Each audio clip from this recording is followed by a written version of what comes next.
बिस्मिल्लाहिर्रहमानिर्रहीम।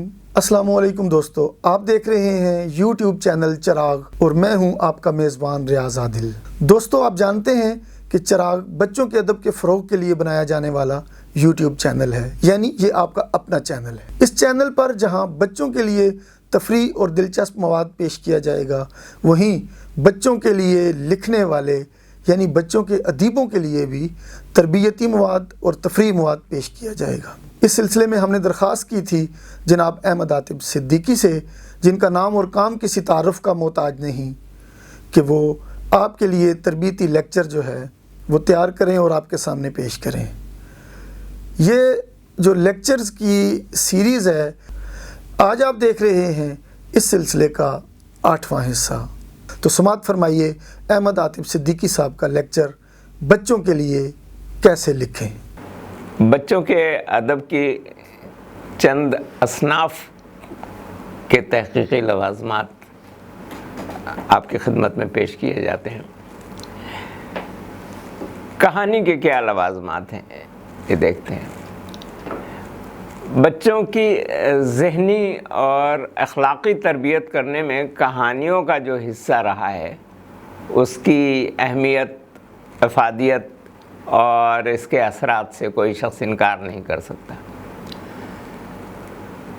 दुनिया भर के माहिरीन तालीम और माहिरीन नफ्सियात का मुत्तफ़िक़ा फ़ैसला है कि बच्चों के किरदार की तश्कील में और उनकी ज़हनी नशो नुमा पर उन कहानियों का गहरा असर पड़ता है जो वो अपने बचपन में अपने फ़ितरी शौक़ से पढ़ते हैं। चुनांचे पाकिस्तान में बच्चों के लिए कहानियाँ तख्लीक़ करते हुए ये ख़याल गालिब रहना चाहिए कि इन कहानियों का माहौल हमारा अपना कौमी और वतनी माहौल होना चाहिए।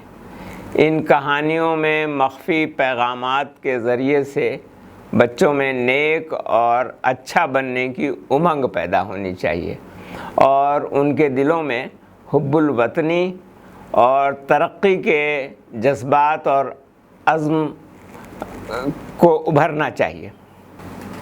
बच्चों के लिए कहानी लिखते वक्त निहायत वाज़ेह, रोशन, चमकीली, शोख और तेज़ क़ुव्वत मुतख़य्यला यानी तख़य्युल की बहुत ही तेज़ रफ्तार क़ुव्वत दरकार है। अपने बचपन को याद करें और बच्चों के जहन से सोचना शुरू कर दें। पहले ये सोचें कि ख़ुद आप अपने बचपन में किस किस्म की बातों से खुश होते थे और किन बातों से आपके जोश व जज्बात में इजाफ़ा होता था और किन बातों से लुत्फ़ उठाते थे। इससे आपको तहरीक मिलेगी। अपनी कहानी का आगाज़, दरमियान और इख्तिताम पहले से तय कर लें। कहानी का आगाज़ अगर चौंका देने वाला हो तो आपकी कहानी बच्चे की सारी तवज्जो अपनी तरफ मबज़ूल कर लेगी। आगाज़ अगर फुसफुसा और रवायती होगा तो कहानी तवज्जो हासिल करने में कामयाब नहीं हो सकेगी। मसलन डॉक्टर मोहम्मद इफ्तिखार खोखर सीरतुन नबी के वाक़यात एक कहानी की सूरत में बच्चों को ज़हन नशीन कराना चाहते हैं, मगर इस मकसद के लिए वो एक और कहानी तख्लीक़ करते हैं। इस कहानी का आगाज़ मुलाहिज़ा हो, देखिए कि तजस्सुस किस तरह बच्चे को कहानी की गिरफ्त में लेता है। वो लिखते हैं कि पुरसुकून समुंदर के सीने को चीरता हुआ बहरी जहाज़ अपनी मंजिल की तरफ रवां दवां था। लोग दोपहर का खाना खाने के बाद खुशगप्पियों में मसरूफ़ थे कि अचानक पुरसुकून समुंदर में हलचल महसूस होने लगी, जिससे जहाज़ हिचकोले खाने लगा। ये देखकर लोग घबराहट के आलम में जहाज़ के अरशे की जानिब लपके। लोगों ने देखा कि एक बहुत बड़ी ویل مچھلی جہاز کی طرف تیزی سے گامزن ہے۔ یہ سب سے سچی کہانی بچوں کے لیے پیارے نبی کی پیاری سیرت سے یہ اقتباس لیا گیا ہے۔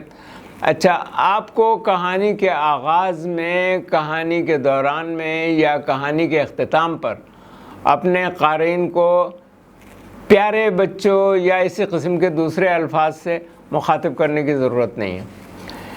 اس سے یہ تاثر بنتا ہے کہ آپ بزرگ ہیں اور بڑے بن کر بچوں کو نصیحت کرنا چاہتے ہیں۔ بچوں سے ان کے دوست بن کر اور ان کی سطح پر آ کر بات کریں، انہیں اپنے سے کمتر یا کم عقل ظاہر نہ کریں۔ بچوں کو کوئی نصیحت کرنی ہو یا کسی اچھی بات کی طرف ان کی توجہ مبذول کرانی ہو تو اسے مختصر مکالمات کی صورت میں کہانی کے کسی کردار کے منہ سے کہلوا دیں۔ طویل بات سے بوریت ہوگی، بچے بور کہانیاں نہیں پڑھتے۔ مثلا ملاحظہ فرمائیے کہ اشتیاق احمد مرحوم اپنے ایک ناول میں سلام کرنے کی تلقین پر مشتمل نصیحت کس قدر دلچسپ انداز میں پیش کرتے ہیں۔ انسپکٹر جمشید اپنے دفتر میں بیٹھے کام کر رہے تھے کہ خان رحمان اندر داخل ہوئے۔ وہ بہت خوشگوار موڈ میں نظر آ رہے تھے۔ گرے شرٹ کے سوٹ میں کچھ زیادہ ہی باروب لگ رہے تھے۔ بھائی، یہ بات ہرگز برداشت نہیں کی جائے گی، انہوں نے آتے ہی کہا۔ کون سی بات؟ انسپکٹر جمشید حیران ہوئے بغیر نہ رہ سکے۔ یہی کہ تم ہر وقت کیسوں میں الجھے رہتے ہو، شہر میں بھی اور شہر سے باہر بھی۔ میں دراصل ایک تجویز لے کر آیا ہوں۔ مگر بندے خدا، یہ تجویز لے کر آنے کا کون سا طریقہ ہے؟ نہ سلام نہ دعا، آتے ہی برس پڑے۔ یار، سلام دعا رخصت ہوتے وقت کر لیں گے، اس وقت تو میری تجویز سن لو۔ لیکن ہمارا مذہب سب سے پہلے سلام کرنے پر زور دیتا ہے، اور حکم فرمایا گیا ہے کہ آنے والا بیٹھے ہوئے شخص کو سلام کرے، سوار پیدل کو سلام کرے، چھوٹے بڑوں کو سلام کریں، اور اسی طرح سلام کا جواب دینے کی تلقین فرمائی۔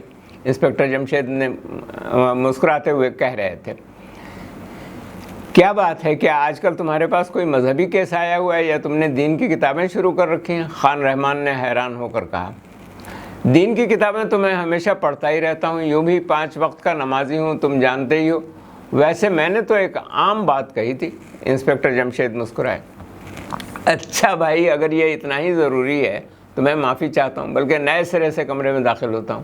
یہ کہہ کر خان رحمان اٹھ کھڑے ہوئے اور دروازے پر جا کر پلٹے، پھر وہیں سے بولے، السلام علیکم۔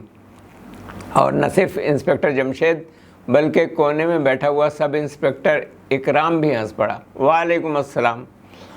اب تمہاری تسلی ہو گئی ہوگی، خان رحمان نے میز کی طرف آتے ہوئے کہا۔ ہاں، ہو گئی۔ اب بتاؤ وہ کیا تجویز ہے جو تمہیں یہاں لے آئی ہے؟ انسپکٹر جمشید نے کہا۔ یہ اشتیاق احمد صاحب کے ناول خونی سائنسدان سے ایک اقتباس تھا۔